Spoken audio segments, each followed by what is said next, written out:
Muy buenas tardes a todos. Realmente qué gusto grande estar acá nuevamente en este día. Es un placer grande que nuevamente tenemos la posibilidad de poder compartir, de poder encontrarnos y qué mejor de poder aprender un poco de algo muy interesante en la parte de cirugía oral y maxilofacial. Hoy vamos a tener un tema bastante interesante donde vamos a poder ver un capítulo dentro de lo que es la parte de complicaciones de la cirugía. Y qué mejor estar al lado de un gran profesional, un gran referente, un gran colega que realmente tiene mucha experiencia en el área de cirugía maxilofacial, que nos va a estar hoy acompañando, nos va a estar también compartiendo, y también si ustedes tienen algunas preguntas, dudas, con mucho gusto el doctor los va a estar también haciéndonos, sacándonos de las dudas, ¿no?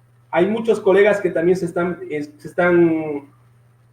ya están participando también de esta conferencia. También es un gusto grande si son de algunos países que nos están visitando. Qué gusto grande también tenerlos.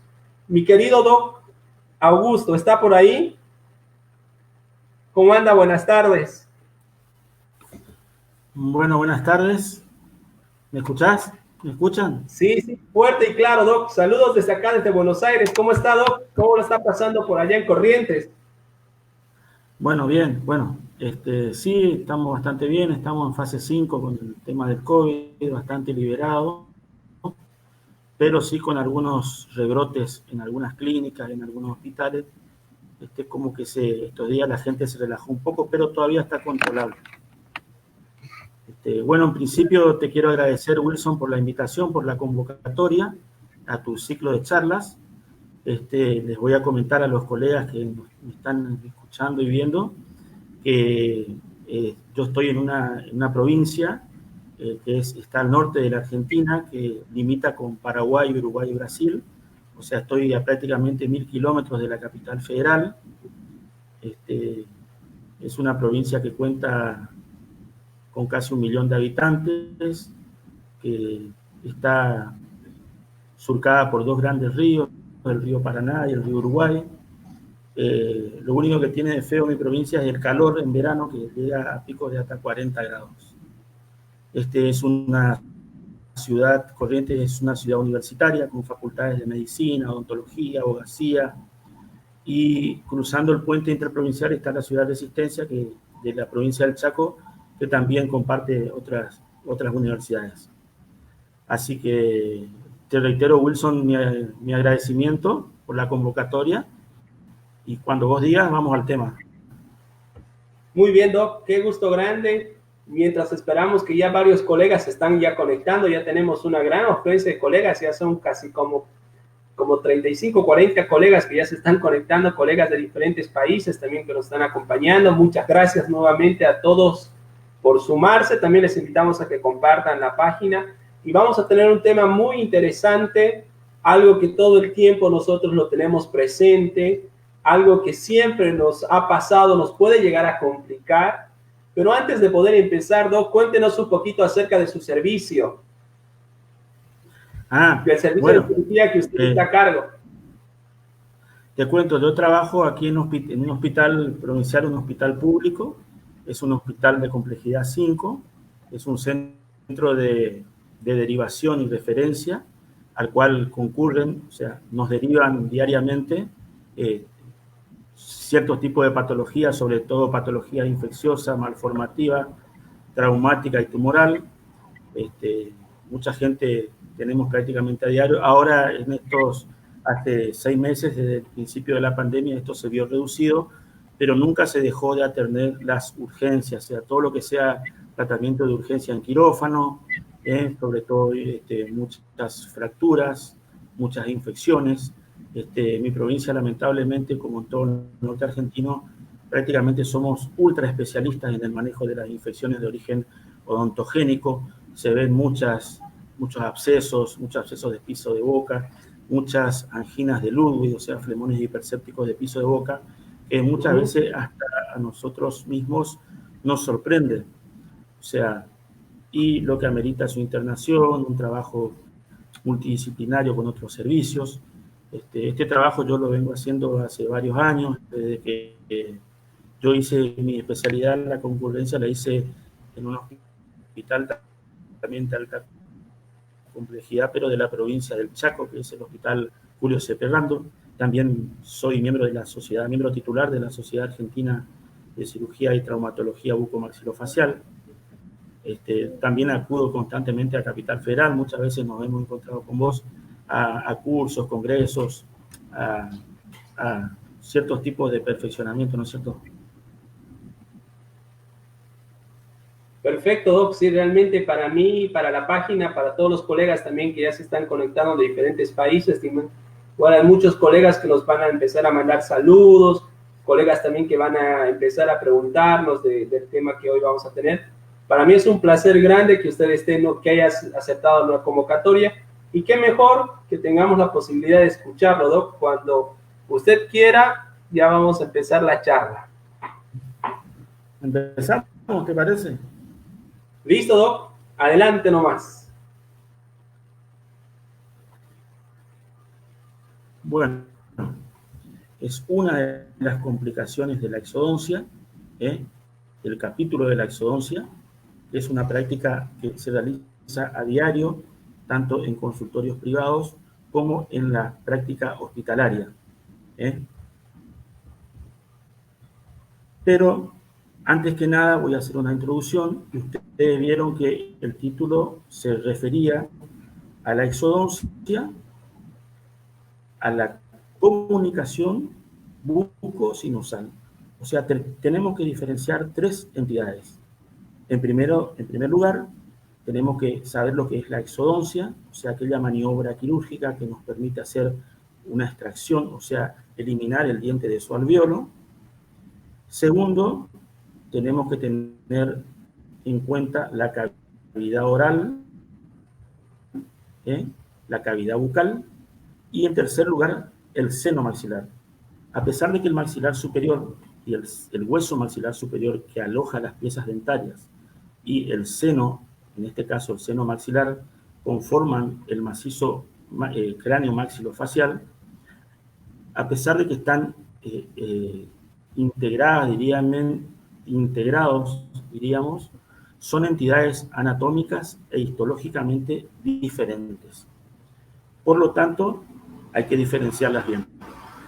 Como sabrán ustedes, el hueso maxilar superior es el que aloja las piezas dentarias, se hallan dentro de las apófisis alveolares que las contienen a las piezas dentarias, y es un hueso, diríamos, macizo, pero en contraposición, el seno maxilar es una entidad hueca.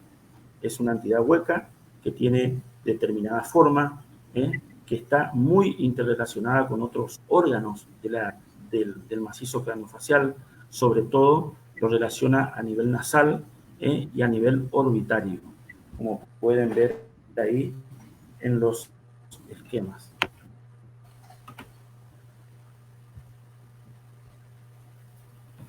Por lo tanto, el seno maxilar debemos conocer íntimamente, dado que va a estar, este seno maxilar se va a ver afectado por el proceso, por la comunicación bucosinusal o comunicación oroantral.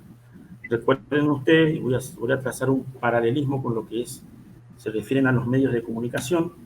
En este caso vamos a tener una fuente emisora que va a ser o bien la pieza dentaria, o bien un implante, o bien otro cuerpo extraño, como puede ser un material endodóntico, o un cono de gutapercha, o etcétera. Y vamos a tener una fuente receptora. Dicha fuente receptora va a ser ni más ni menos que el seno maxilar. Este seno maxilar es una cavidad piramidal medio del macizo craniofacial, que va a tener básicamente una pared nasal, va a tener un vértice que se va a proyectar hacia el hueso cigomático o malar, tiene una pared superior que a su vez hace de piso de la órbita, tiene una pared posterior en relación a la región pterigomaxilar, y tiene una pared anteroinferior o yugal, que sería la cara lateral del hueso maxilar superior.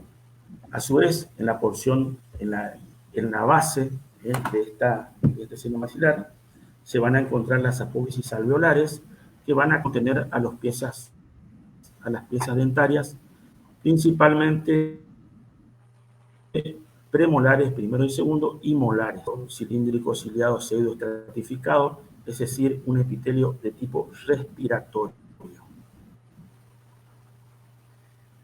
A modo recordatorio, les quiero nombrar que constituye este seno una unidad anatómica y fisiológica a la que se atribuyen múltiples funciones, como ser, produce un aligeramiento de la estructura ósea del cráneo para que de esta manera estén las estructuras nerviosas del cráneo ante eventuales traumatismos. Tiene una función sonora durante la fonación, también produce el acondicionamiento del aire inspirado y es el regulador de la presión nasal en el transcurso de la respiración de los cambios bruscos de presión. Ahora bien, como les dije anteriormente, vamos a tener una fuente emisora y una fuente receptora, que básicamente lo que se va a producir son las comunicaciones y fístulas bucosinusales u oroantrales. Hay que diferenciar bien lo que es una comunicación de lo que es una fístula bucosinusal. Estas dos entidades son complicaciones que los odontólogos encuentran no tanto con bastante frecuencia, pero sí son de presentación, dado que la práctica exodoncia se realiza prácticamente a diario en los consultorios privados o en las prácticas hospitalarias. Y ahí tenemos la definición de lo que es una comunicación bucosinusal o la sinonimia u oral, antro, porque fue un anatomista inglés, el Highmore, el que hizo los estudios, Nathaniel Highmore. Comunicación oroantral o bucosinusal va a ser una condición patológica que se va a caracterizar por la presencia de una comunicación entre la cavidad oral y el seno maxilar como consecuencia de la pérdida de los tejidos duros y blandos. Hasta ahí estamos de acuerdo. Es una condición patológica. Se produjo una ruptura, si me permite decir, de la fisiología, de la normalidad. Entonces estamos en presencia de esa comunicación. Esta comunicación oroantral o bucosinusal va a actuar como una vía patológica para las bacterias y de hecho puede causar una infección del antro, de la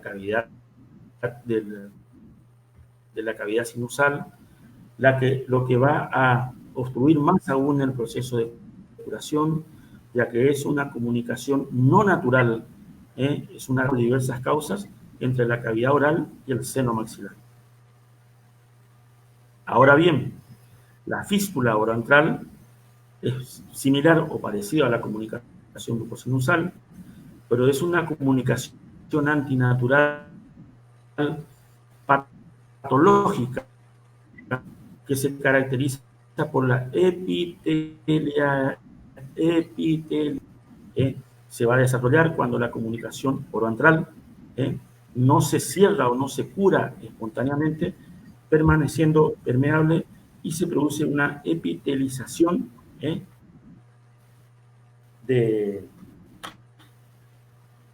del epitelio.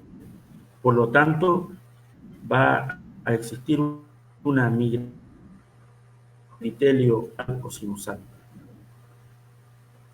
Se desarrollará, pues, una epitelización unificada entre el epitelio de tipo respiratorio del seno maxilar, que es pseudoestratificado, ciliado, columnar, con el epitelio escamoso estratificado queratinizado de la mucosa oral. Es decir, una fístula, es decir, un trayecto fistuloso, un camino se va a ver. Lógicamente necesitará obligatoriamente de un manejo quirúrgico.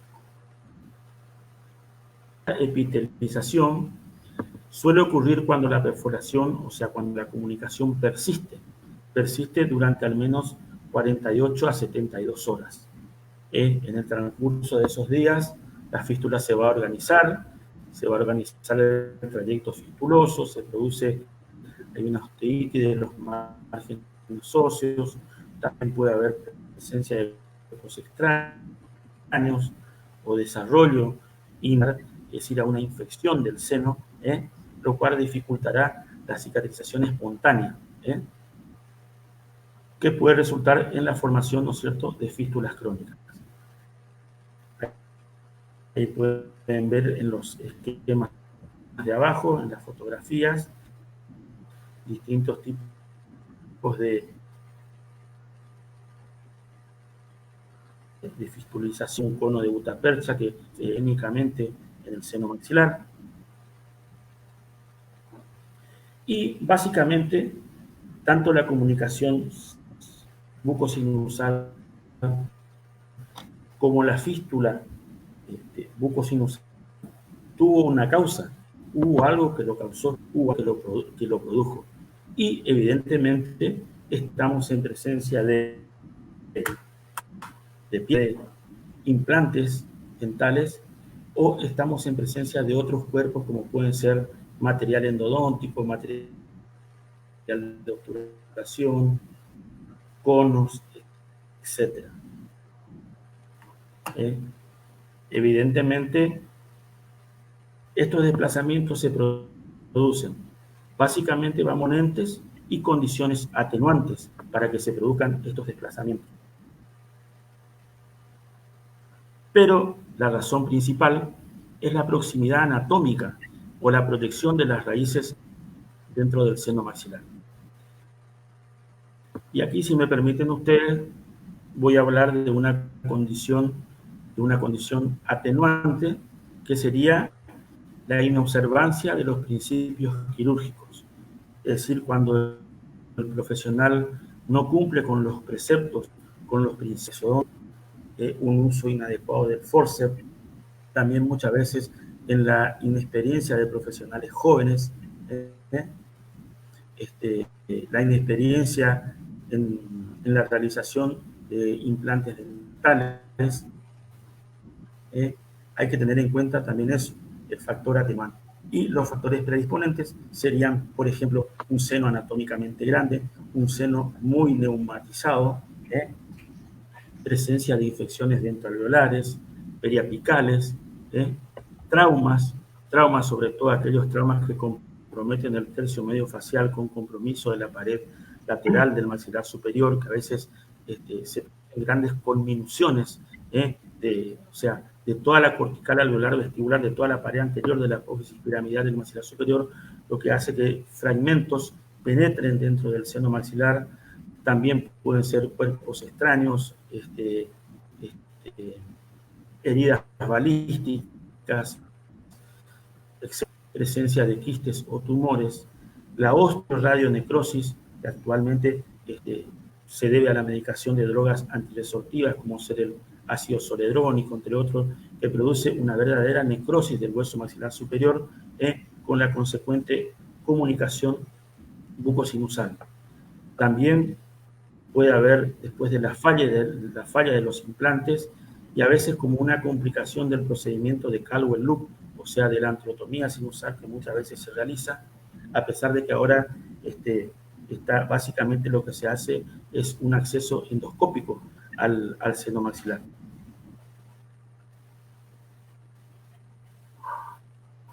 Ahora bien, al momento de producirse estas comunicaciones bucosinusales, los defectos menores de 2 metros y de la curación secundaria. Recuerden, y esto lo pueden ver en cualquier literatura, en cualquier libro, que estas comunicaciones bucosinusales, bucodentrales, se pueden clasificar en inmediatas, o sea, aquellas que se producen sea por desplazamientos a posteriori a varios días, por ejemplo, de raíces que no han sido, que se dejaron profeso en la apófisis alveolar, o muchas veces implantes que son desplazados. También se pueden clasificar en pequeñas, medianas y grandes, de acuerdo al tejido afectado. Sanar espontáneamente con una buena formación de un coágulo y una curación secundaria, ¿no es cierto? Ahora bien, los defectos más grandes ya evidentemente no se van a solucionar, no van a curar espontáneamente y deberán ser tratados. De lo contrario, iremos al desarrollo de una enfermedad sinusal, que es la sinusitis, básicamente. La sinusitis, que es toda la inflamación del complejo.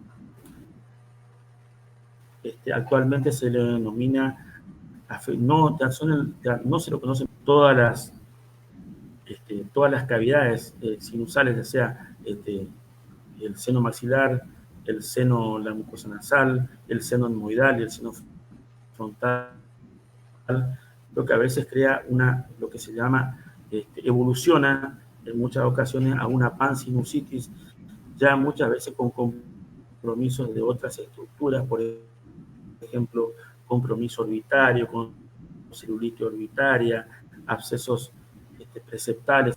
Esto evoluciona a una trombosis de seno cavernoso. Yo nunca he visto una trombosis de seno cavernoso, sí lo leí en la literatura.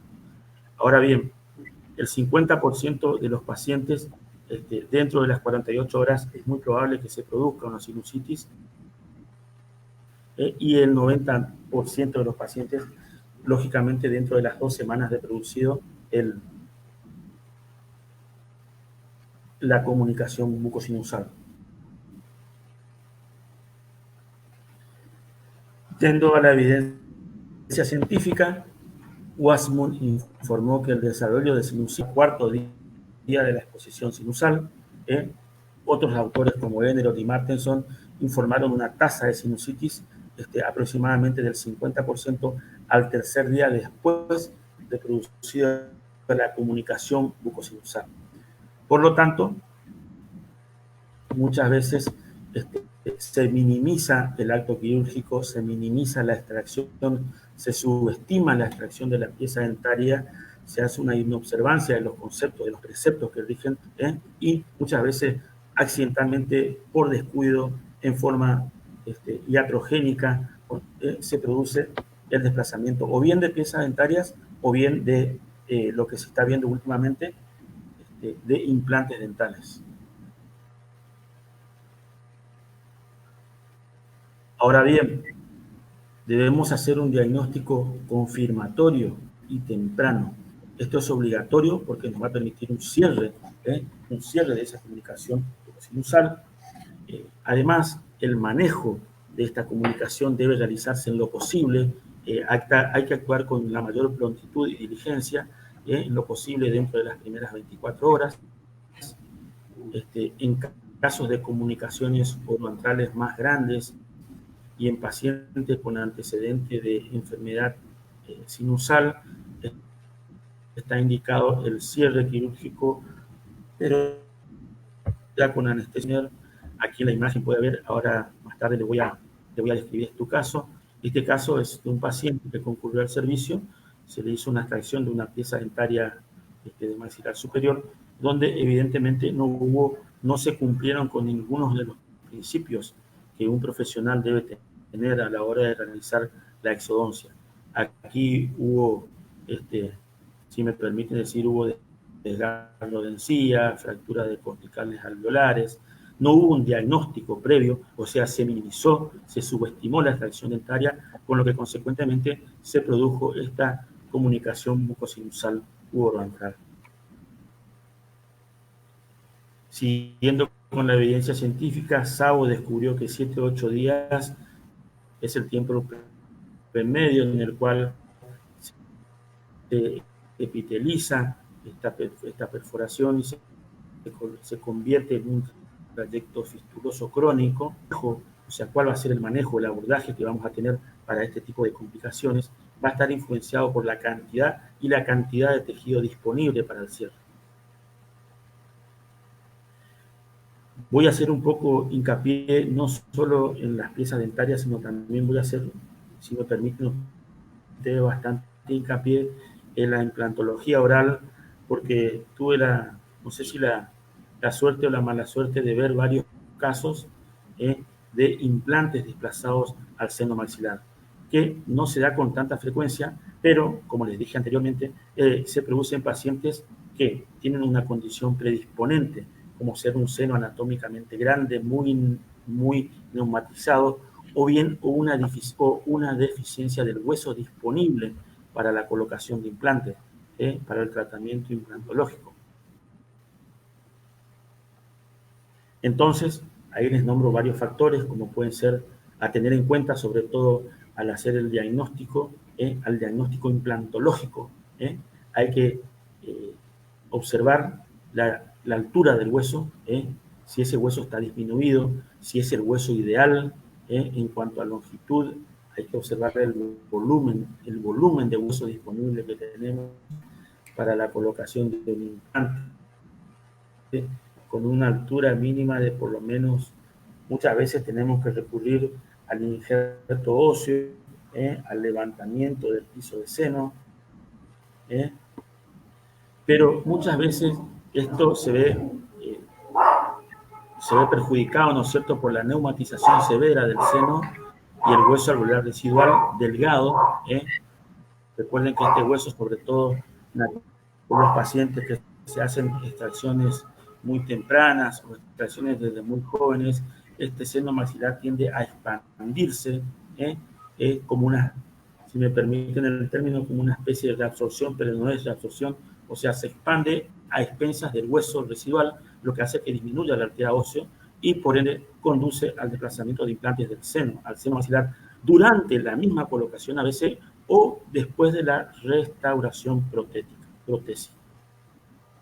Entonces, vuelvo a reiterar, las causas del desplazamiento dental incluyen, y esto hay que hacer un buen diagnóstico previo, clínico e imagenológico, tomográfico preferentemente, incluyen la mala calidad ósea, la perforación de la membrana muchas veces, y muchas veces por la fuerza excesiva durante la instalación o una mala maniobra de ocasión del posterior implante. O sea, reitero nuevamente, la altura ósea limitada en el maxilar superior como resultado de la reabsorción de la cresta alveolar o bien de la hiperneumatización del seno es un factor predisponente, o sea, que predispone a la migración del implante al seno o bien predispone la migración de la pieza dentaria que va a ser abulsionada. Obviamente hincapié en los implantes, porque supongo que la mayoría de ustedes los hacen. También sería la falta de estabilidad primaria, la falta de experiencia del cirujano. Recuerden que muchas veces la realización de implantes requiere de una determinada curva de aprendizaje, sobre todo la colocación de implantes en el maxilar superior a nivel posterior, a nivel de zona de premolares y molares, ya sea uso temporal de prótesis sin alivio, por una osteotomía excesiva, es decir, al momento de hacer de la preparación del hueso que va a recibir el implante dentario, o bien por la aplicación inapropiada muchas veces de fuerza durante la extracción de implantes que no fueron integrados. Muchas veces una maniobra intempestiva hace que ese implante se desplace hacia el seno maxilar. Reitero nuevamente, y ahí pueden ver en el gráfico, cómo la reabsorción de la cresta se reabsorbe muchas veces a niveles mínimos, y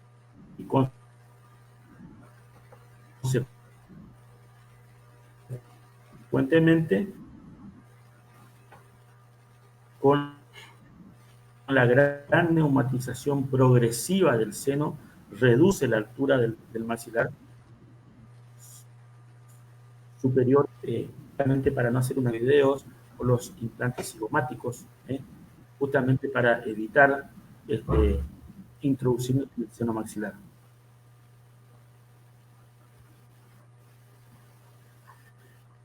Ahora bien, yendo otra vez a la evidencia científica, Galindo y colaboradores proponen una serie de procesos que contribuyen a la migración de los implantes al seno.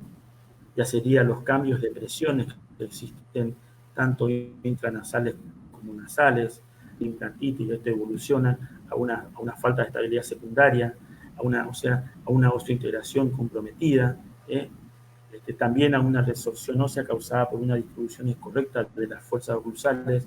Esto se debe a una falta de planificación, a una falta de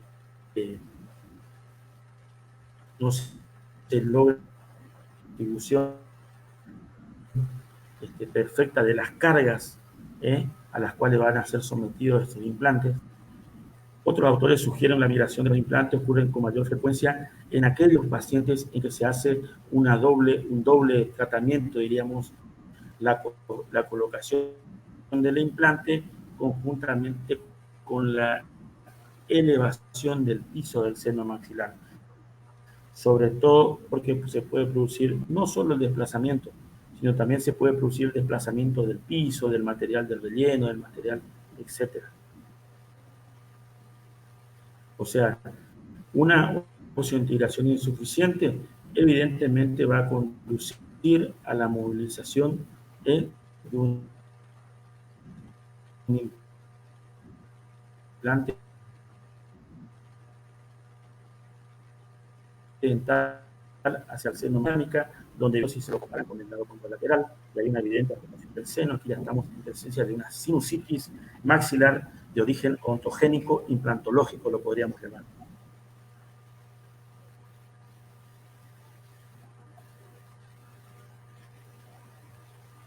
Ahora bien, una vez que se produjo el hecho, como dicen los abogados, debemos hacer ¿qué cosa? Un diagnóstico.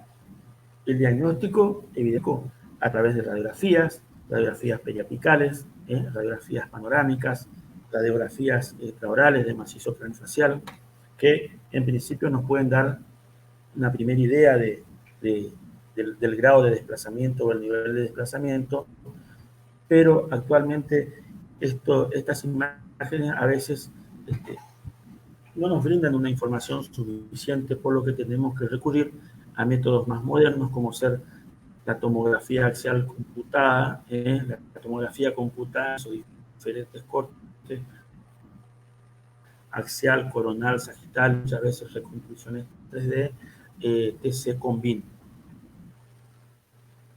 Y evidentemente el diagnóstico va a ser clínico, o sea, tenemos que hacer para eso tenemos que valernos de la semiología, de la observación, de la inspección, de la palpación muchas veces, y evidentemente vamos a estar en presencia de una regurgitación nasal de líquido, se va a ver alterada la resonancia nasal, también el paciente va a tener dificultad para succionar, va a haber presencia de secreción nasal unilateral, halitosis, la presencia de un pseudo lecho postquirúrgico, porque es un lecho quirúrgico que evidentemente no está cicatrizado porque se ha formado una comunicación, una solución de continuidad entre la cavidad oral y el antro, ¿cierto? El antro sinusal.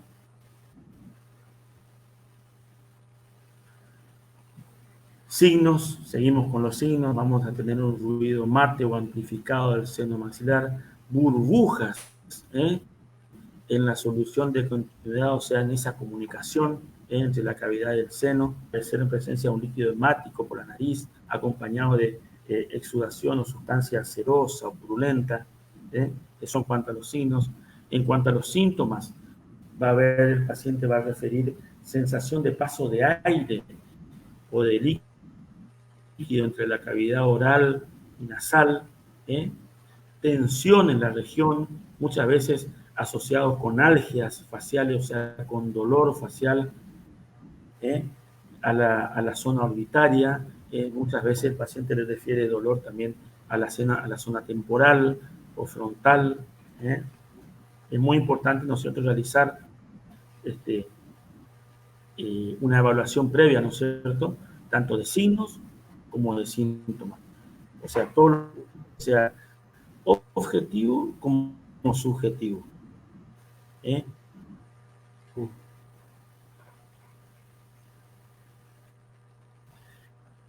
Lógicamente, del piso del seno, ese piso va a estar quebrado, se va a interrumpir esa cortical alveolar, como pueden ver aquí en la imagen de abajo. Evidentemente ya estamos en seno, como la comunica la estrategia. Como le dije anteriormente, desde una radiografía periapical o bien solicitamos una radiografía panorámica. En el hospital donde yo me desenvuelvo no contamos con radiografía panorámica, nos valemos muchas veces de la periapical o bien de tomografía, ya sea como la proyección de Waters, o sea, proyecciones de frente del macizo craneofacial, pero evidentemente estas radiografías tienen a veces limitaciones, por lo que debemos recurrir a otro tipo de exámenes complementarios imagenológicos, como son la tomografía computada, ya sean sus, como repetí anteriormente, preferentemente en sus cortes coronales y axiales. Ahí pueden ver en ese corte coronal, órgano de la fístula, un seno comprometido ya con compromiso de la región nasal. La tomografía también puede muchas veces la presencia del cuerpo extraño. Ahora bien, evidentemente esto va a ameritar un abordaje quirúrgico. Una vez que se produjo el hecho, hay que resolverlo.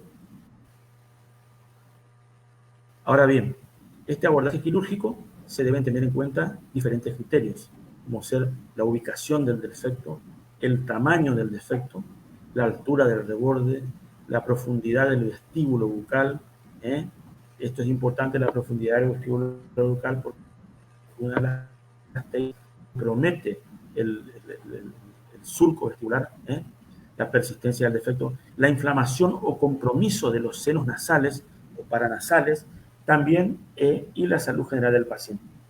Esto, el abordaje quirúrgico, evidentemente, debe tratarse rápidamente. ¿Por qué? Porque debemos crear una barrera entre la cavidad oral y el seno maxilar para prevenir justamente. Para ello, debemos tener en cuenta dos principios fundamentales. Este seno maxilar debe estar básicamente libre de cualquier tipo de infección y con drenaje adecuado. Ahora bien, sería el primer principio. El segundo principio, el cierre, cuando utilicemos los colgajos deben estar libres y en lo posible deben tener una base amplia para que cubran todo el defecto. Reitero, entonces las condiciones del seno, en lo posible el seno debe estar libre, debe estar permeable, debe estar funcional. El cierre preferentemente, lo ideal sería hacerle en dos planos. Sobre todo recuerden que tienen tanto la mucosa oral como el epitelio del seno son enteros. El colgajo debe estar vascularizado y libre de tensión. Libre de tensión se refiere a que debemos trabajar con delicadeza, con el instrumental adecuado, con las pinzas mano izquierda, pinzas elásticas que nos permiten la sujeción, con una buena separación, muchas veces también con un buen primer ayudante que que nos facilite, que sea dinámico la actuación del cirujano, ¿no es cierto? Y para esto, para lograr cerrar estas comunicaciones, nos valemos de técnicas quirúrgicas, que básicamente comprenden lo que sean todos los colgajos locales, colgajos ya sea de tipo los colgajos vestibulares y opalatinos, o sea, y después también tenemos colgajos regionales, que solamente les voy a nombrar algunos. En algunos vamos a hacer más hincapié, como por ejemplo el que usa la bola adiposa Bichat. Tenemos colgajos distantes, por ejemplo el colgajo de lengua, el colgajo de músculo temporal. También se puede usar injertos de hueso autógeno, biomateriales. Hay otros autores que preconizaron hacer un trasplante del tercer molar al sitio, por ejemplo, del tercer molar lo trasplantaban al sitio del primer lugar. También otros hablan de prótesis obturadoras.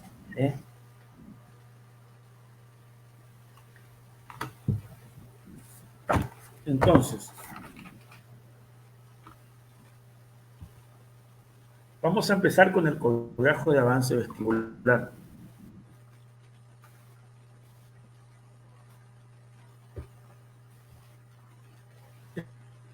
El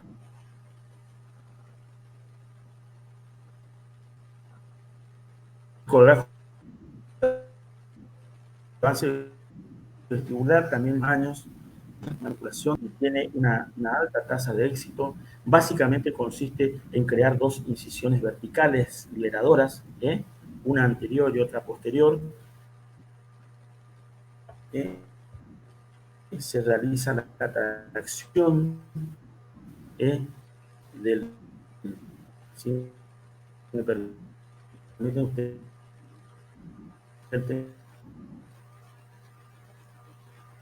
del pedículo, estructura, para que tenga mayor vuelo, para que cubra mayor efecto, pero lógicamente la desventaja que tiene este colgajo básicamente es que va a producir una pérdida de la profundidad del surco vestibular, lo que después va a ir en desmedro de una adaptación de una prótesis, lo que ameritará después realizar una pequeña surcoplastía, y muchas veces tiene mucha tendencia al desgarro por ser un tejido frágil. Muchas veces se produce la dehiscencia, etc. Pero ya les dije, es un colgajo de fácil realización, está prácticamente al alcance de todos, no requiere una alta curva de aprendizaje. Ahí tienen unos gráficos. Se lo denomina también colgajo de avance vestibular para el cierre de la comunicación o del defecto. Básicamente se hace con anestesia local, con una buena antisepsia, un cierre, una buena sutura.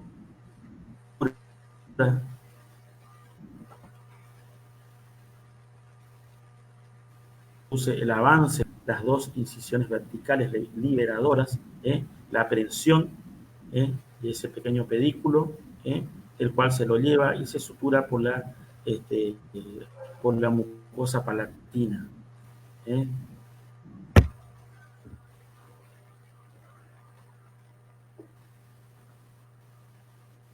Aquí pueden ver cómo queda suturado, cómo se produce el cierre, como les dije, dentro del capital óseo. Para lograr una mayor amplitud o vuelo, lo que se hacía era una pequeña ostectomía o se eliminaba una pequeña porción de cortical alveolar vestibular,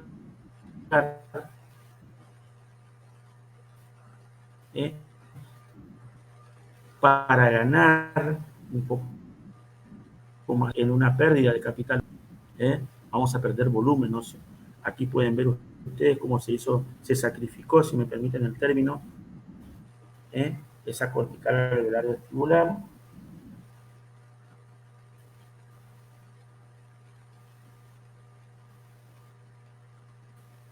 Para producir el cierre. ¿Hasta ahora? Vamos reviendo, perfecto. Solamente aquí un poquito, capaz la señal se escucha un poquito cortado. Vamos bien, Doc. Vamos muy bien. Bueno. La señal está un poquito medio cortada, pero vamos re bien. Bueno. Seguimos entonces. Vamos adelante, Doc. Después tenemos el colgajo palatino. ¿Cómo? Después tenemos el colgajo palatino o colgajo en raqueta, que este se vale de una porción de fibromucosa de paladar para lograr el cierre o el sellado de ese efecto. Este colgajo sí ya requiere, es de un poquito más difícil manipulación, produce un dolor posorio. ¿Por qué? Porque va a haber una superficie denudada, una superficie que va a quedar expuesta del hueso que cicatrizará por segunda intención. También, si no se realiza bien, el efecto de la perfusión sanguínea por la presencia de la arteria palatina, decisión, si me permiten ustedes, en forma de dedo, y se produce el decolado de esa porción de periósteo, decolado, y se rota. Se lo llama también colgajo de rotación, porque rota desde la porción, desde la hemiporción, diríamos, del maxilar superior, rota y se desplaza hasta cubrir el defecto. En cambio, el anterior solamente era de avance. El de avance vestibular avanzaba nomás directamente, pero no rotaba. En este caso sí, se produce la rotación y el avance. También es un colgajo muy versátil. Se usa rutinariamente cuando se necesita, no tanto como el de avance vestibular, que es el de más fácil manipulación, diríamos así.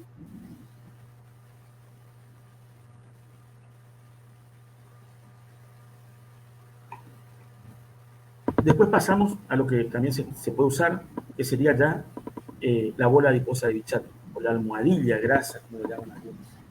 La bola adiposa de Bichat, en honor al anatomista francés Xavier Bichat, fue el que la describió anatómicamente. Básicamente es una estructura grasa, está situada profundamente a nivel de la tuberosidad maxilar y las fibras superiores del buccinador.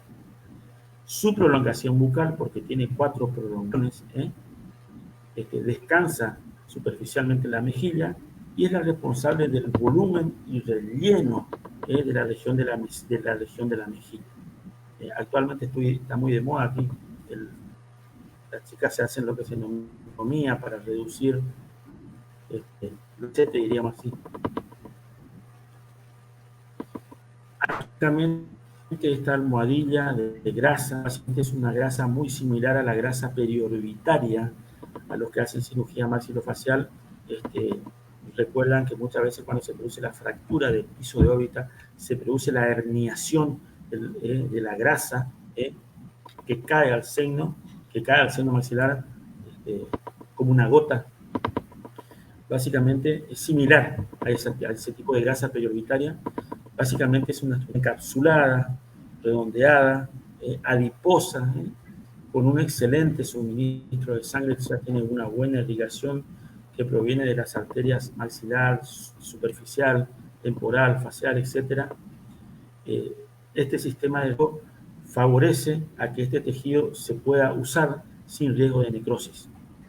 Básicamente está delimitada por el músculo macetero y por la rama mandibular ascendente y por el arco cigomático. Como les nombré, tiene 4 procesos o 4 prolongaciones. El proceso bucal, el proceso pterigoideo, el proceso palatino, pterigopalatino y el proceso temporal Algunos hablan de proceso temporal superficial y proceso profundo. Cada uno de estos procesos tiene su propia cápsula, está anclado a las superficies adyacentes anatómicas por ligamento.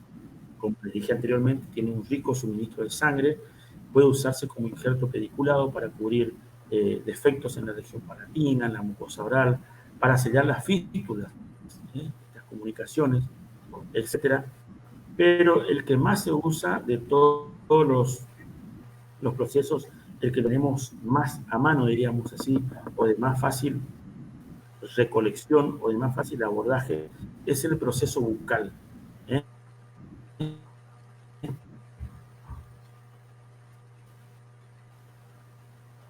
De Bichat es una técnica bastante simple y rápida que puede usarse para sellar defectos de hasta 5 centímetros de diámetro. 5 centímetros me parece una exageración. Básicamente sin cambios en la anatomía del paciente. Tiene las ventajas que son la gran elasticidad, un excelente suministro de sangre, aparece como una opción, pero entre las ventajas sería que puede producir una disminución de volumen con respecto al lado contralateral, puede producir infecciones, edema, etc.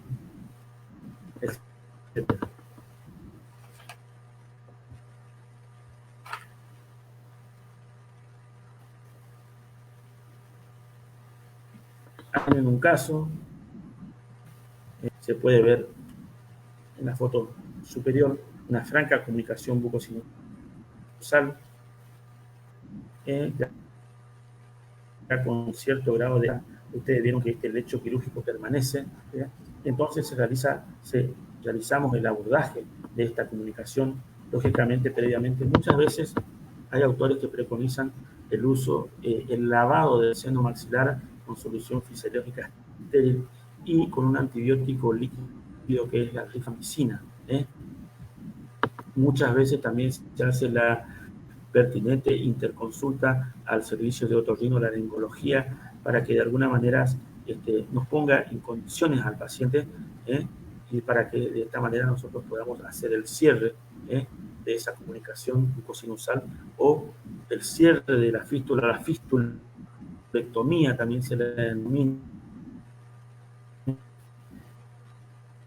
Y como ustedes verán,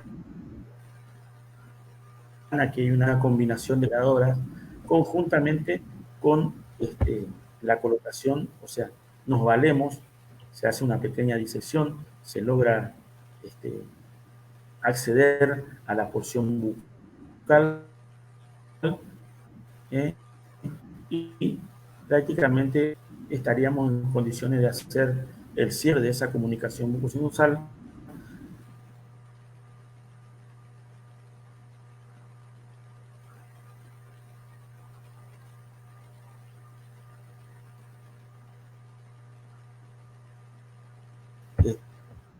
por mucosa. Ahora bien, los principales colgajos tienen sus ventajas y desventajas. Como ya les dije anteriormente, esto lo vuelvo a reiterar, el colgajo vestibular es de simple ejecución, es relativamente fácil, no requiere una curva de aprendizaje y nos permite el cierre de comunicaciones bastante amplias. Pero la principal desventaja es la disminución del surco vestibular, o sea, compromete el surco vestibular, lo que ameritará después una surcoplastía, sobre todo a la hora de que el paciente necesite una rehabilitación protética. El colgajo palatino también es de buena vascularización, nos permite, disponemos de un buen espesor de tejidos. La desventaja sería la curación por segunda intención de ese lecho denudado, de ese hueso expuesto que queda a nivel del maxilar superior, de la porción palatina, y muchas veces nos vemos limitados en la rotación, o sea, no nos permite una rotación, una cobertura amplia de ese defecto. En cuanto a la bola de fosa de Bichat, también es de simple ejecución, es muy abundante en tejido, Las desventajas prácticamente ninguna. La principal desventaja prácticamente es imperceptible, sería una ligera disminución del lado contralateral de la mejilla. Hay casos en que se producen infecciones, hematomas, dolores, muchas veces, pero muy raramente hay afectación nerviosa. También existen otros tipos de colgajos que prácticamente no se usan, yo por lo menos nunca los pude hacer, solamente los leí en la literatura, como el colgajo de la cara dorsal de lengua. Imagínense ustedes lo dificultoso o ¿cómo le podríamos llamar? Lo molesto que debe ser para el paciente tener una porción de su cara dorsal de lengua durada hacia esa comunicación bucosinusal prácticamente con la reducción de la movilidad de la lengua. Recuerden que la lengua es un órgano musculoso que tiene 17 músculos, o sea, se va a ver prácticamente limitada. También hay colgajos de músculo buccinador y para comunicaciones mucho más grandes, ya sería para grandes defectos ya, por ejemplo, de hemimaxilectomías o de maxilectomías por tumores, por grandes traumas, etcétera. Ya estaríamos en presencia de un colgajo de músculo temporal. Ahora, le reitero nuevamente que los implantes desplazados hacia el seno pueden permanecer muchas veces estacionarios en el seno o pueden migrar. Muchas veces el seno está tabicado, pueden migrar, pueden causar obstrucción de las vías respiratorias o bien pueden ser expulsadas espontáneamente del antro. Ahora bien, muchas veces, y me ha pasado y he visto, que tanto una pieza dentaria como un implante pueden permanecer en el seno maxilar. El seno maxilar lo engloba, o sea, se produce una respiración espontánea. Nuestro organismo tiene esa capacidad a veces de hacer una encapsulación de cuerpos extraños. Yo de implante nunca lo he visto, pero sí de piezas dentarias que permanecieron en el antro, en el seno maxilar, sin ningún tipo de compromiso. Reitero nuevamente, mucho hincapié en la condición adversa que nos ofrece aquel maxilar atrófico, aquellos pacientes añosos, que después de la pérdida natural de los dientes recurren a la rehabilitación implantológica. Recuerden que esta atrofia del hueso alveolar, este hueso alveolar residual, es crónica, es progresiva, es acumulativa y es irreversible. O sea, no hay vuelta atrás.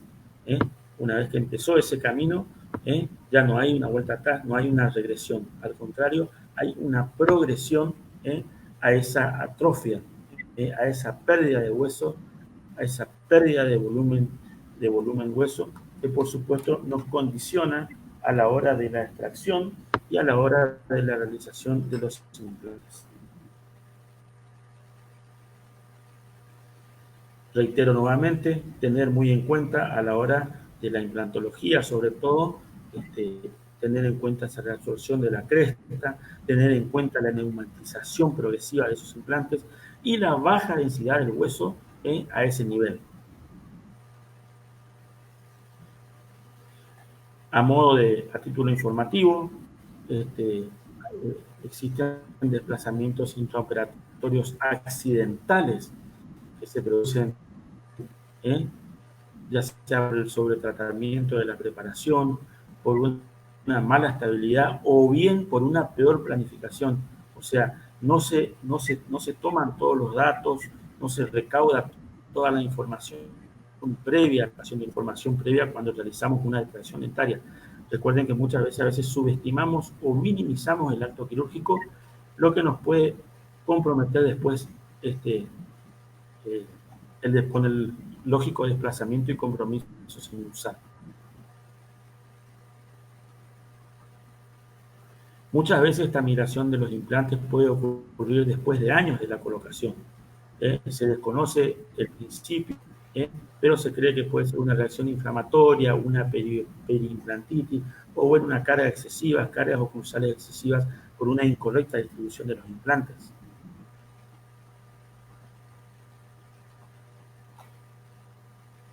Igual, de la misma manera que los dientes, los implantes pueden permanecer en el seno maxilar, muchas veces en el piso por la acción gravitacional o en otros casos por cambios de presión, pueden desplazarse a otros senos paranasales, al piso de órbita, al suelo de órbita, pero muy difícilmente alcancen la fosa craneal. Yo sí he visto implantes desplazados en las cercanías del piso de la órbita.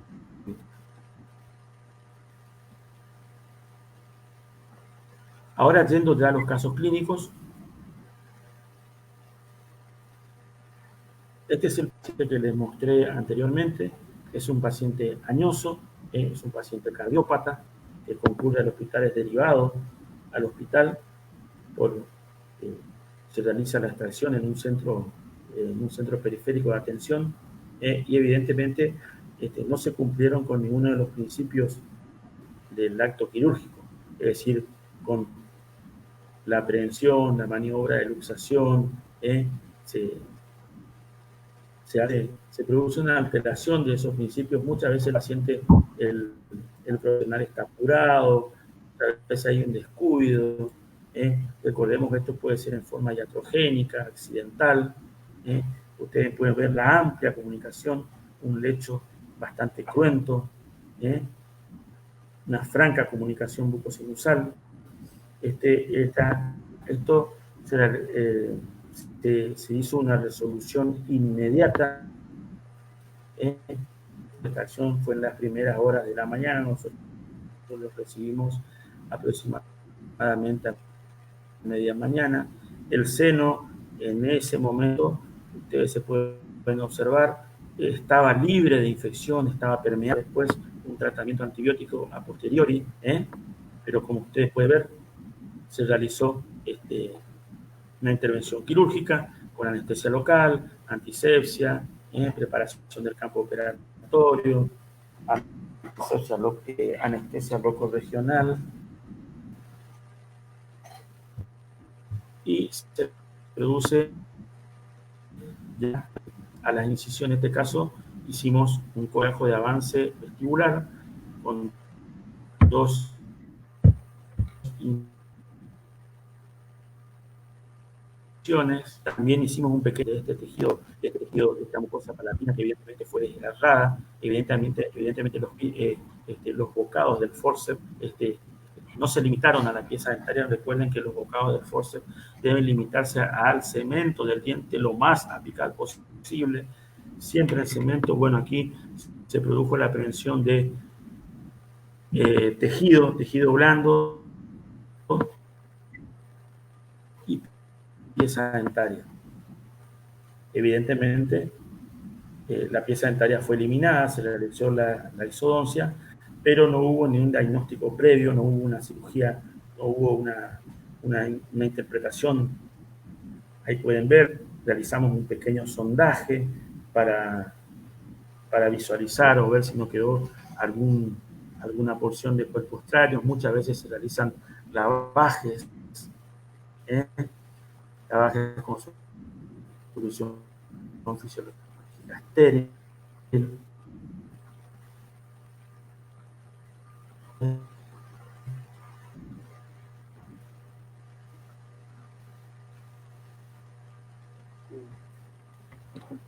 Ahí pueden ver cómo ya se están ampliamente, se expone, se puretea, se regulariza todos estos márgenes irregulares de la extrusión, de la extracción dentaria.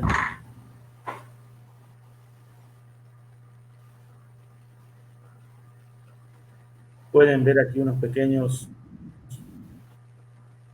fragmentos de coágulo en descomposición. También se retira todo y se produce la sutura. Es un coraje de avance vestibular. Es lo que le decía anteriormente, un paciente añoso, prácticamente con edentulismo total, que lógicamente expande a expensas de un reborde alveolar limitado, lo que favoreció esta comunicación bucosinusal. Vamos a otro caso clínico. En este caso se trató de una paciente del interior de la provincia, ya con una comunicación bucosinusal u oroantral de tipo crónica, la cual intentaron el cierre en varias oportunidades, ya con compromisos sinusales. Esta paciente fue tratada también por servicios de otorrinolaringología. Pueden observar usted una franca comunicación bucosinusal. Prácticamente es un lecho quirúrgico bastante grande. Se hace entonces también bajo anestesia local, previa preparación del paciente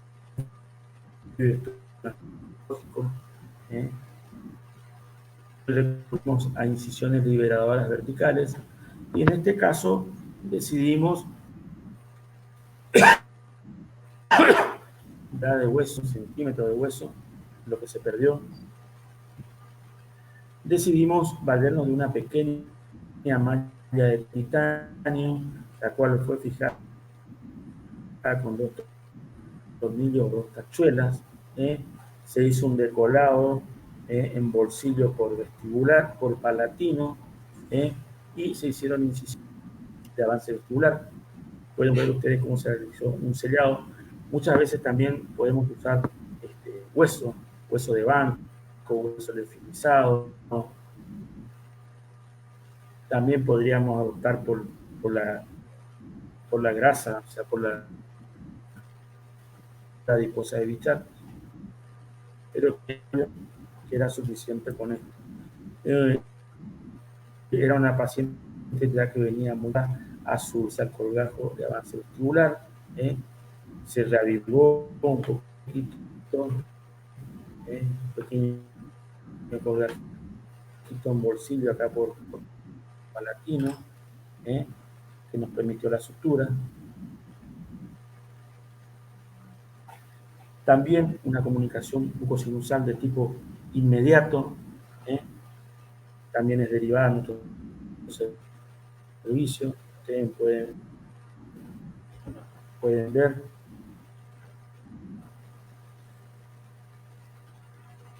el lecho quirúrgico por detrás, la sensación de silbido. Entonces se realizó un pequeño sondaje de la zona con mucha delicadeza, y en este caso sí optamos por una de las técnicas de la bola adiposa de Bichat, que la tenemos en las cercanías, es de fácil acceso. La divulsión, se accede a la porción bucal de esta grasa, de esta bola adiposa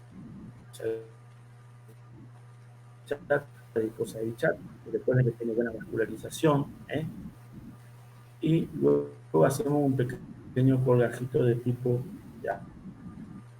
avance.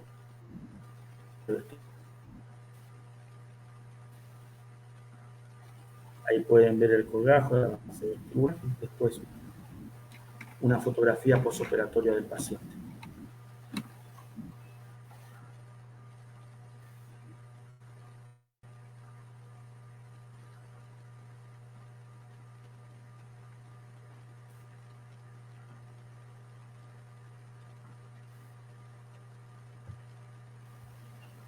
Bueno,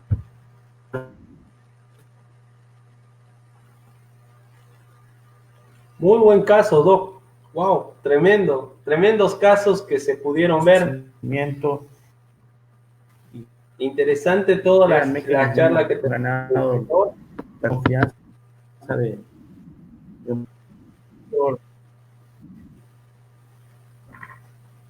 somos centro de derivación y referencia, etcétera. Si se escucha un poquito entrecortado, capaz es un poquito la señal del internet. Se escucha un poquito entrecortado. Sí, se escucha entrecortado, sí. Bien. Y realmente muy interesante. Que antes de poder empezar a las preguntas y a los saludos que los colegas nos vayan a hacer de diferentes países, y hay varios colegas que se están conectando de muchos países. Doc, ¿cuál es el colgajo de su preferencia en el caso de los cierres de comunicación bucosinusal? ¿Qué tipo de colgajo? ¿Cuál es el que más le prefiere utilizar a usted en este tipo de comunicaciones que ya son más recurrentes y todo eso?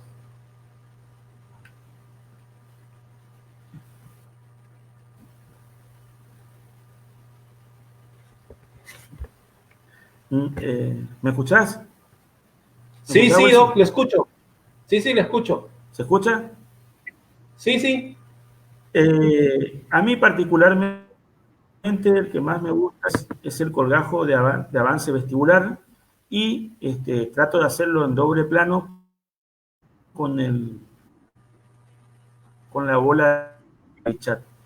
En cuanto al colgajo, no tengo mucho más por el colgajo de tipo vestibular. Muchas veces nos han tocado pacientes que con compromisos sistémicos que no pudimos hacer ningún tipo de colgajo y los resolvimos con una placa obturatriz, o sea, con una pequeña prótesis. Pero sí, tengo más manejo con el colgajo de avance vestibular.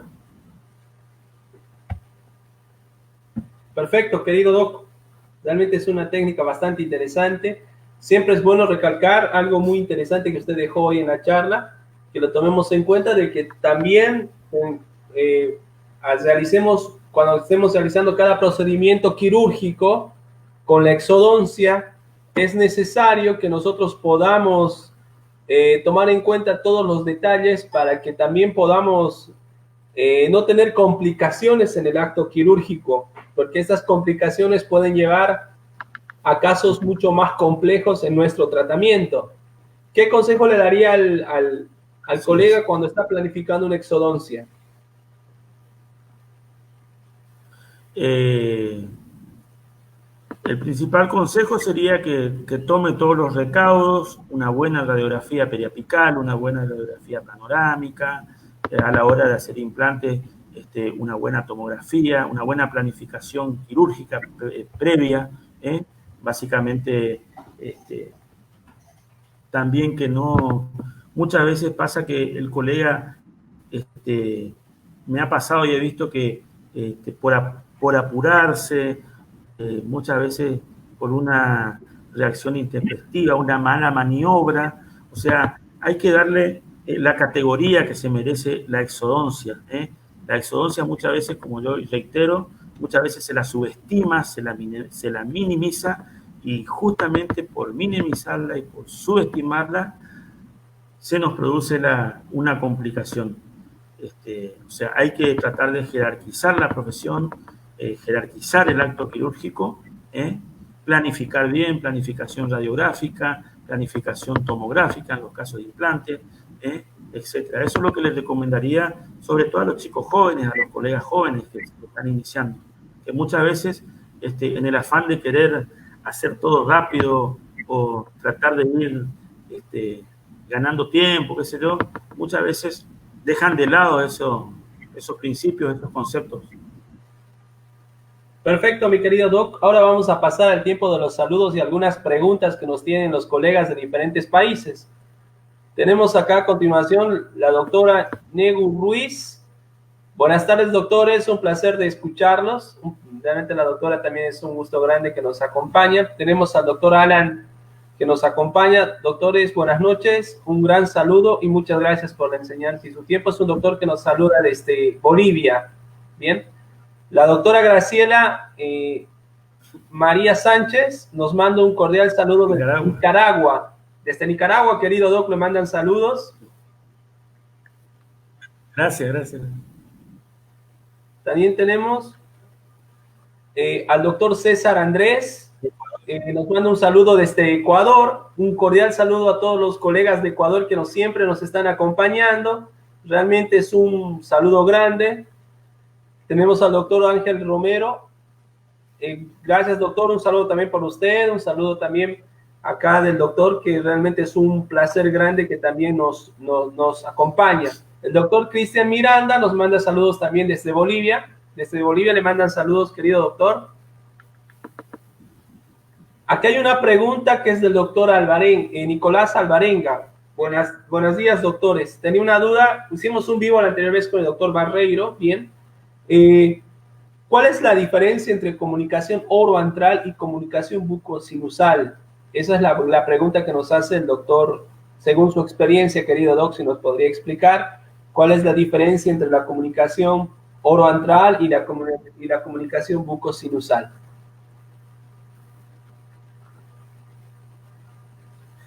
Para mí no hay ninguna diferencia porque son sinonimias. Antral o sinusal es lo mismo. Son sinónimos. El antro se lo puede llamar antro sinusal o cavidad sinusal. A mi modesto entender estaríamos en presencia de sinonimias. Perfecto, querido doc. Gracias, doc, por la pregunta también. Le mandamos un cordial saludo. La doctora Bruni nos manda saludos desde República Dominicana. Un cordial saludo a la gente de República Dominicana también que nos acompaña. Gracias, colegas, por acompañarnos también. El doctor Víctor Alejandro Córdoba, un saludo cordial desde Mérida, México. México, gracias, siempre presente la gente de México. Un cordial saludo también a los doctores de México. La doctora Nancy Mejía manda saludos, nos manda saludos, querido doc. El doctor Felipe Olayo nos manda saludos desde México. Hay mucha gente, doc, de México que nos acompaña hoy. Realmente muchas Saludos gracias. Tenemos que ir a todos.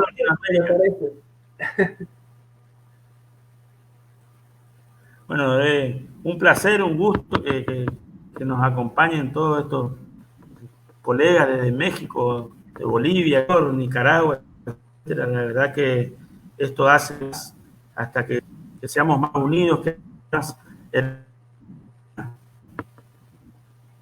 Es verdad, mi querido doc. La doctora Noelia Marisol nos manda saludos desde Bolivia. Chile también presente con el doctor Josué Calde. Un saludo cordial a todos los colegas chilenos también. Gracias por acompañarnos. También la doctora Salomé, Ecuador presente, dice. Nos manda un cordial saludo desde Ecuador. El doctor Edwin Gabriel, un gran saludo, gran tema, éxitos, saludos desde el Salar de Uyuni, desde Bolivia. Desde Bolivia, doc, le manda un cordial saludo. El doctor Julio, buenas noches, queridos doctores, lindos casos clínicos, nos manda saludos, doctor Julio, un colega también de acá de la Argentina. Tenemos varios colegas que nos siguen escribiendo, doc, y también un poco más, sacarle un poquito más de su experiencia, mi querido doc. Lamentablemente en este tiempo de la exodoncia, en este tiempo de los tratamientos y las complicaciones, las comunicaciones bucosinusales se han convertido en un tratamiento para el cirujano maxilofacial, algo muy habitual por la falta de planificación, la falta de diagnósticos radiográficos previos. Es verdad, a veces se minimiza el tratamiento de exodoncia como algo muy sencillo, lo cual no es, involucra algunos riesgos. Y también algo muy interesante que usted tomó y me pareció que es muy importante recalcarlo, de que la falta de planificación al momento de la cirugía de implantes puede conllevar a situaciones bastante complicadas en un futuro. Bien, querido doc, una pregunta. En los tratamientos de comunicaciones bucosinusales, usted habló de poderlos lavar el seno maxilar, ¿correcto? Antes de poder cerrar, si el seno maxilar está contaminado, no se puede cerrar, ¿bien? ¿Qué tipo de elemento utiliza usted cuando hace los lavajes antes de la cirugía? Nos habló, creo, de una solución, ¿puede ser? Solución fisiológica estéril. Bien.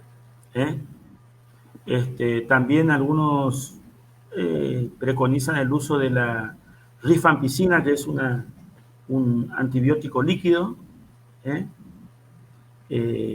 Con eso ya creo que es suficiente ya. Pero sobre todo con lo que más uso es solución fisiológica estéril. Perfecto, querido doc. Gracias por la aclaración. Tenemos una pregunta del doctor Julio.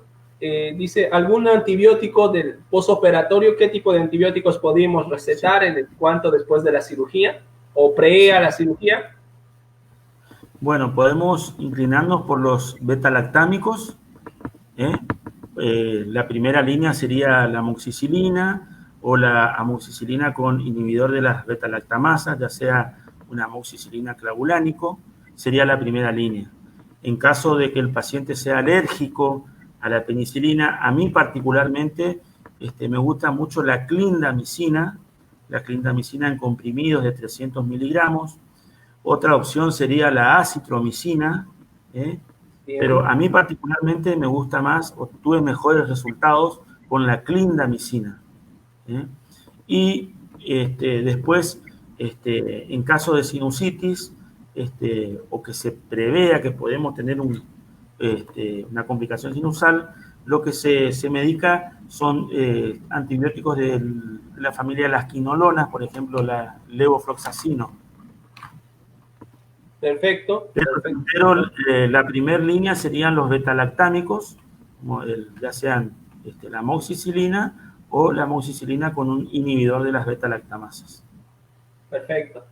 Generalmente en vía aérea, la mayoría de la parte médica y los otorrinos utilizan amoxicilina clavulánico, le dan cada 12 horas.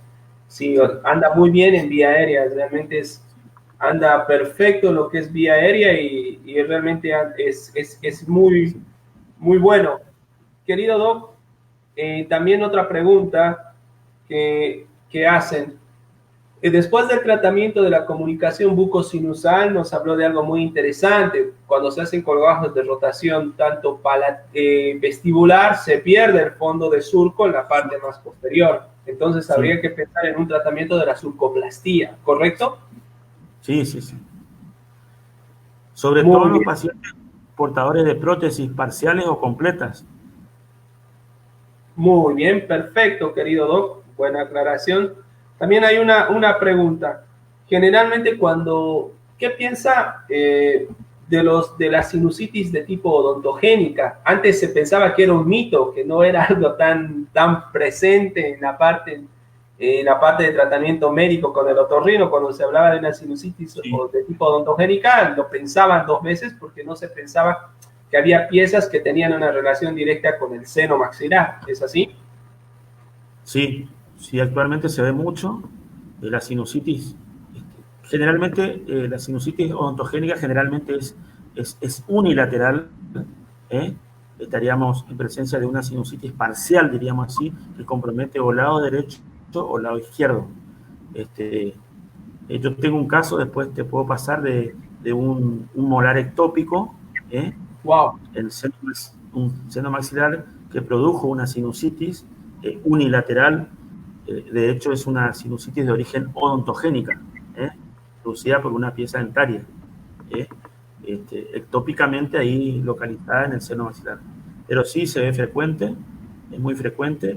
Esto hace que nos lleva a trabajar también en forma multidisciplinaria o transdisciplinaria con los servicios de otorrinolaringología. Yo creo que el odontólogo tiene que establecer contacto con diversas especialidades. Este, no debe estar encerrado en las cuatro paredes de su consultorio, debe tener cierto tipo de apertura. Muchas veces necesitamos de la interconsulta porque el paciente tiene diversos tipos de compromisos sistémicos que nosotros desconocemos o conocemos en forma mínima, y la interconsulta realmente nos puede abrir el panorama, nos puede beneficiar en el tratamiento, en el abordaje de ese paciente. O sea, no Perfecto. vamos a dejar de ser menos odontólogos por hacer una interconsulta, ¿no es cierto? Es más, eso va a favorecer nuestro tratamiento y de alguna forma nos va a jerarquizar también. Realmente es una buena palabra y algo que en este tiempo también nos estamos dando cuenta con el COVID. Se está jerarquizando, se está apreciando más la odontología, se está manejando de otro tipo de paradigmas porque el odontólogo ya de antemano es el que está empezando a trabajar de una forma mucho más jerárquica, más protocolizada y en cierta manera es bueno que hayan pasado este tipo de situaciones para que también tomemos un poco de conciencia cómo estamos trabajando. Realmente, Doc, estamos muy agradecidos, aprendimos mucho hoy. Realmente vio que muchos países han estado visitándonos, acompañándonos, mandándonos sus saludos de toda Latinoamérica. y Centroamérica también. Realmente muchas gracias a todos los países, tanto México, Ecuador, Colombia, Bolivia, Paraguay, Argentina, Chile, República Dominicana, Salvador, Nicaragua, nos mandan saludos de todos lados. Realmente estamos muy contentos. Y también de acá, por medio de la página, Doc, le agradecemos su predisposición, su tiempo. Hoy aprendimos bastante, nos llevamos realmente mucho conocimiento y le damos las gracias. Y también por su tiempo, sabemos que es una persona bastante ocupada, está con muchas cosas a full. También te estamos muy, muy agradecidos de acá, Doc, y queremos agradecerle y ojalá tengamos la posibilidad de poder tener otro vivo más. Doc, sí. La pantalla es toda suya. Bueno, te agradezco, Wilson, te agradezco por la convocatoria. Espero no haberlos defraudado. También agradezco a todos los colegas de toda Latinoamérica, desde México, hasta Chile, Uruguay, Bolivia. Y espero que sigamos con estos encuentros que bien nos hacen. Esta pandemia, por un lado, nos benefició en cierta manera porque nos permitió comunicarnos con gente que no estábamos habituados. Esto es una práctica nueva, esto de la comunicación a través del Zoom, a través de las redes. O sea que bienvenido, más allá de las implicancias de la pandemia, creo que esto a lo mejor nos une más a los colegas de toda Latinoamérica. Así que, Wilson, te agradezco. En cuanto se levante las restricciones, voy a andar por Buenos Aires, te voy a visitar y seguramente vamos a hacer algo de terrorismo gastronómico. Como corresponde. Queridos colegas, antes de cortar, queremos invitarles cordialmente. Este sábado vamos a tener a las 19 horas Argentina en vivo. Vamos a tener también al doctor Rodrigo Claure, que es un gran referente en el área de bioseguridad. Esta vez por Instagram, donde vamos a estar hablando. Muchas gracias nuevamente, Doc. Un placer grande, colegas de toda Latinoamérica que nos hayan escuchado. Muchas bendiciones. Cuidémonos. Estamos en una etapa de pandemia en diferentes países, diferentes fases, pero eso quiere decir que no bajemos todavía la guardia. Todavía falta un poco más. Cuidemos nuestras familias y a todos. Y muchas gracias y muchas bendiciones. Saludos a todos. Buenas noches y muchas gracias por seguirnos.